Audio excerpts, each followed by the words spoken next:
صلی علی رسولہ الکریم۔ ایک جہاد میں دو صحابہ کی دعائیں۔ امام بغوی رحمۃ اللہ علیہ حضرت سعد بن ابی وقاص رضی اللہ عنہ سے روایت نقل کرتے ہیں۔ وہ فرماتے ہیں کہ جنگ احد کے دوران حضرت عبداللہ ابن جحش رضی اللہ عنہ نے مجھ سے فرمایا کہ آئے مل کر دعا کریں۔ میں ان کے ساتھ ہو لیا۔ ہم ایک گوشے میں چلے گئے۔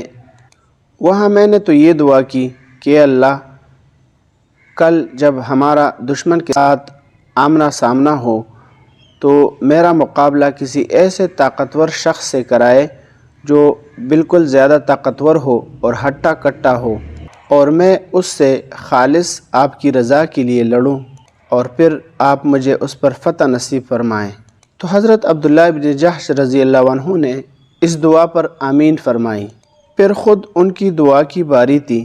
اب انہوں نے ان الفاظ کے ساتھ دعا فرمائی کہ یا اللہ، کل مجھے کوئی ایسا طاقتور شخص عطا فرمائے جس سے میں آپ کی خوشنودی کے خاطر لڑوں، یہاں تک کہ وہ مجھے پکڑ کر میرے ناک کان کاٹے، اور پھر جب میں آپ سے قیامت کے دن ملوں تو میں آپ سے عرض کروں کہ اے اللہ، میرے ساتھ یہ سلوک آپ کے اور آپ کے رسول کی خاطر ہوا ہے، اور آپ جواب میں میری تصدیق فرمائیں۔ تو حضرت سعد رضی اللہ عنہ فرماتے ہیں کہ حضرت عبداللہ ابن جحش رضی اللہ عنہ کی دعا میری دعا سے افضل تھی۔ چنانچہ اسی دن جب دن ڈھلا تو میں نے دیکھا کہ ان کی ناک اور کان ایک دھاگے میں لٹکے ہوئے ہیں۔